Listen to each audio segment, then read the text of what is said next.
Come in, Senator Cruz. The door is unlocked. How in the Sam hell did you know it was me?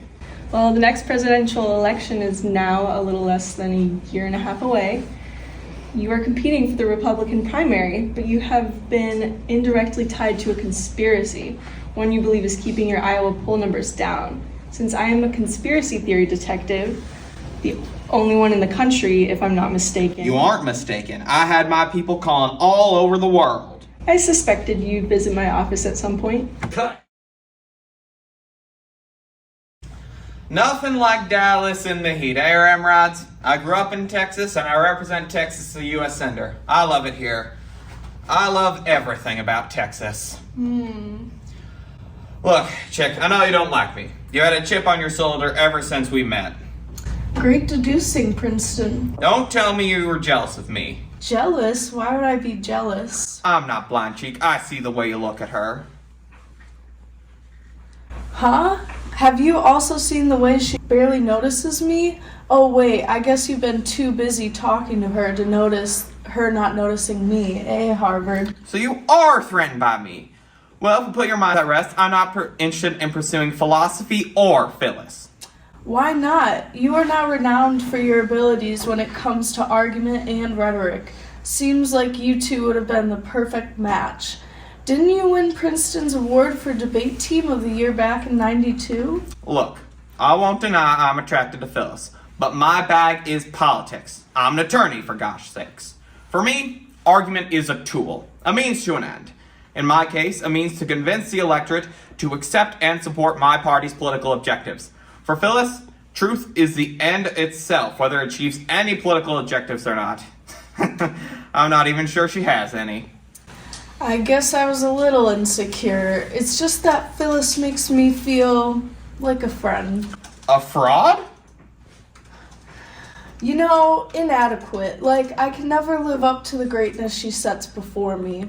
My gosh, I couldn't even live up to it when I was in my prime. Now I'm in my late 50s. I know that feeling, chick. I'm in my late 50s myself. Sometimes when I look into Phyllis's eyes, she is more beautiful than the stars slung across the firmament. Wow, you got it that bad.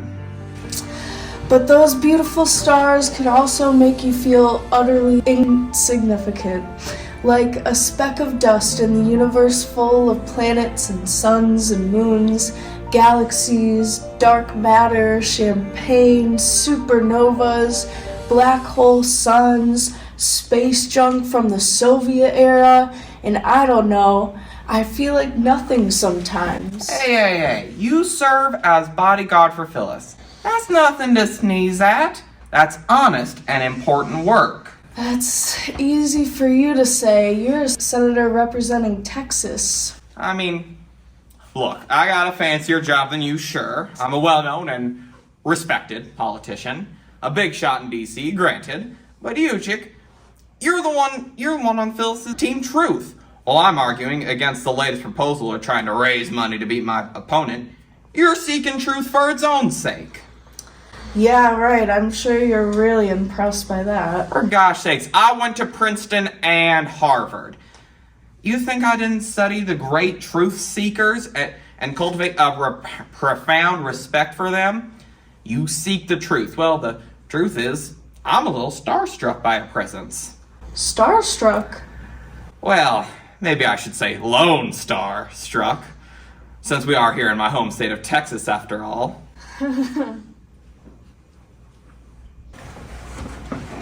The check-in officer gave me the information we need. It appears we are in the wrong area to catch the tour bus we need to take. We're taking a specific tour? I thought they were all the same. Not really. The tour we will be taking is called Who Killed Kennedy. To take it, we board a black and white bus at the canopy near gate A7. But we are at C3. The officer said the quickest way to get to the other canopy is on foot and by following that sidewalk around the terminals. Well, at least we won't have to walk out on the runway in the heat. That's right, but because we will be doing some walking and it's hot, I bought each of you a deluxe handheld misting fan. Wow. Thanks, Phyllis. Only in Texas do you need a deluxe handheld misting fan in December. Only in Texas do you need a handheld misting fan in December. The batteries are included, so all you need to do is pull the trigger in the middle. Wow. The fan blades rotate very quickly and water emits from the device? This is so cool. I used to use one of these when I took summer classes at Kirkwood. The black and white bus. Hey, mister, is this the Who Killed Kennedy tour? Hey, mister, is this the Who Killed Kennedy tour? Well, it sure is, mister. Got room for 3 more on the tour leaving now? Well, now, I reckon I wouldn't be much of a Texan if I didn't want Senator Ted Cruz and his friends on my bus. Well, I'd be all hat, no cowboy. Normally, I don't take special favors because of my position and power, but in this case, the end justifies the means. Well, that's mighty kind of you there, sir. Yes, sirree. If I didn't want Ted Cruz on my bus, I wouldn't be worth my salt. Yeehaw! Well, let's get you out of the hot and onto my bus. Beep, beep. Who the hell is this guy? Mr. Ramrods, I was just a-fixing to get them dang introductions going. I am Saul Teasley, and the T in Teasley is for Texas, but my friends all call me Saul. I may yammer a bit, but I'm a real nice guy. Some even say I'm the salt of the earth. The screw loose. Like hell I do, mother. Oh, please forgive my salty language, Mr. Ramrods. You see, I'm what you call the proprietor of this here tour. How about, little lady, what's your name? I wouldn't call her little lady, Mr. Teasley, unless you want the T to stand for. Where are your manners, chick? Why don't y'all play him no mind, Saul? We all had a mighty choppy flight, and I expect I made him as ornery as a bear with his nose stuck in a honey jar. My name's Phyllis O'Sophy, sugar. Well, I'll be a son of a gun. I guess Phyllis sometimes does use her tactics of manipulation to achieve her ends. Hey, I like your spunk there, Phyllis. Although, as you'll discover later, it is very ironic that you're calling me sugar. But because I like y'all, I'm going to save you and your friends seats right near me on this here tour. Let's just get on the damn tour bus. Be a good dog, Potpourri. And after we've been on this bus a couple minutes, fire this gun straight into the air. Ruh, ruh.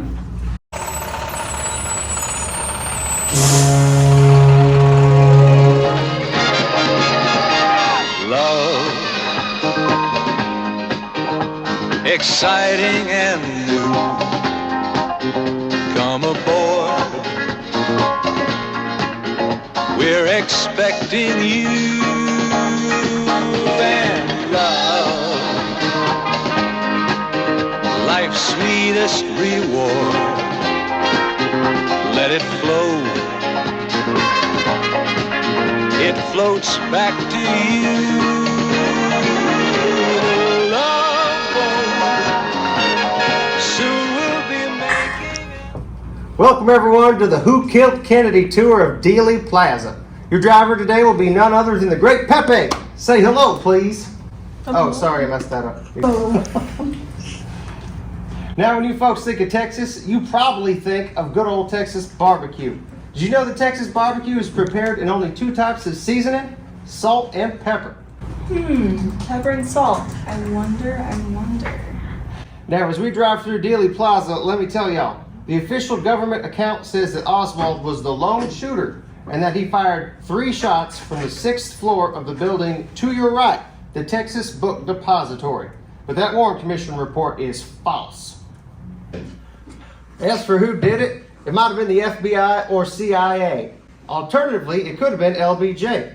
It might have been the Dallas police working with Jack Ruby. It might have been the Dallas police not working with Jack Ruby. Or it might have been the Soviets. Might have been the Cubans. One Cuban that actually pulled the trigger is Rafael Cruz. And we have his son on the bus today. Hey, listen, my dad didn't kill Kennedy. My political opponent is lying. Mr. Tour Guide, I have a question. If there is strong enough evidence that there were others involved, why didn't the media report it? Well, it's because the media, CNN and Fox and all them news channels, they're in on it too. Yeah, that's the ticket. See, that is my point. One of the fails of conspiracy theories is that when they are confronted with evidence, they add to the number of conspirators. The media not claiming Ted's dad did it is evidence that Ted's dad didn't do it. Now, let me tell you why there had to be a second shooter. You see, Governor Connolly was sitting in the seat directly in front of Kennedy. Now, according to the official account of the Warren Commission, boo! Oh, please hold all booing till the end of the conspiracy theory.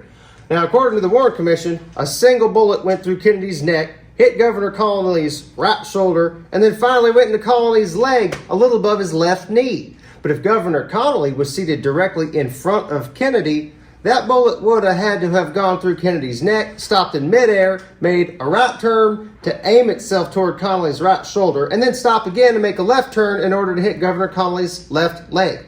Now, you don't have to be a ballistics expert to see that story don't make no sense. Look at this sketch.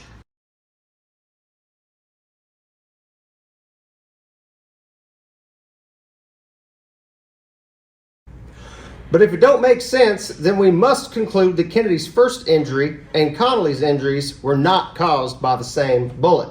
Now, the official count says Oswald fired 3 bullets. One that missed, the second, the one we're talking about, that went through Kennedy's neck and Connolly's right shoulder and left leg, and the final headshot that killed Kennedy. But if the second bullet could not have inflicted the injuries on both Kennedy and Connolly, there had to be a 4th bullet. So if Oswald only fired 3 bullets, boo! Ruh, ruh. Just as I thought. When the gun fired, people repositioned their bodies to see where the shooting was coming from. What do you mean?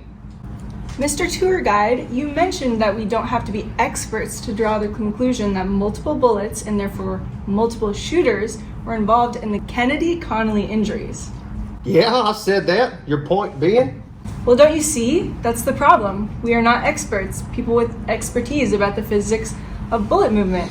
But one of the fails of conspiracy theories is that they require us to make judgments beyond our areas of expertise. What? Lady, you are interrupting my tour.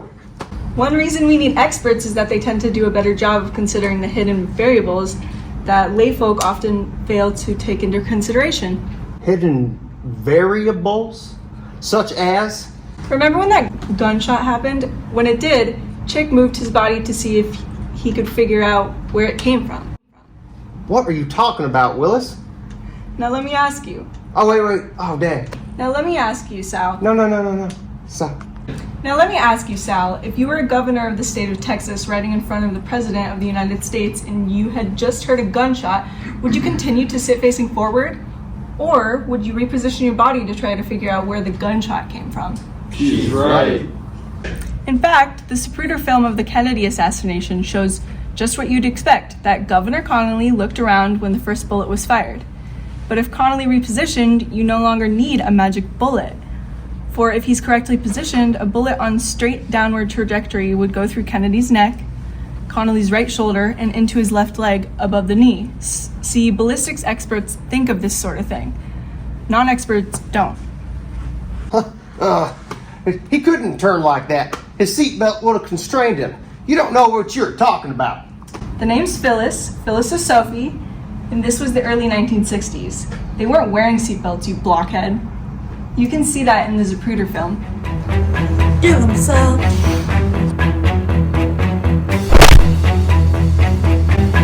Oh, this tour guide has abs of steel. It's like hitting a bag of salt. Quick, Ted and Chick, spray him with your deluxe handheld misting fan. What good will that For do? crying out loud, just do it, ma'am. Not water. Oh, I'm dissolving. Oh. Don't stop, keep spraying. Cell was white powder. Sodium chloride, to be precise. Our Sal was made of nothing but compacted NaCl. In other words, good old everyday table salt, The water from your fans acted as a solvent and dissolved him. That's salt, all right. The other one's getting away.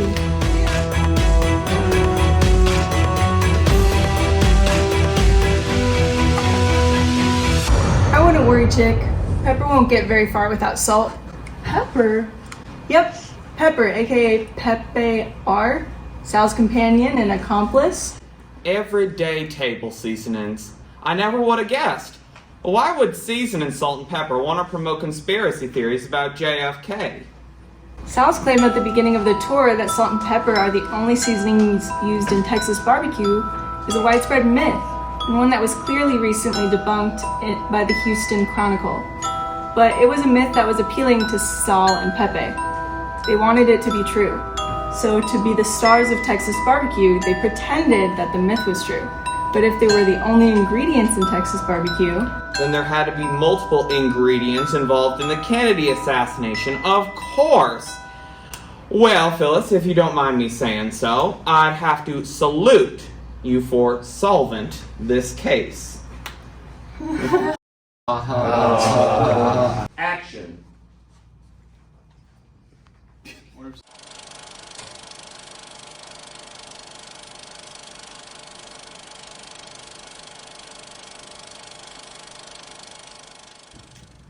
Wow.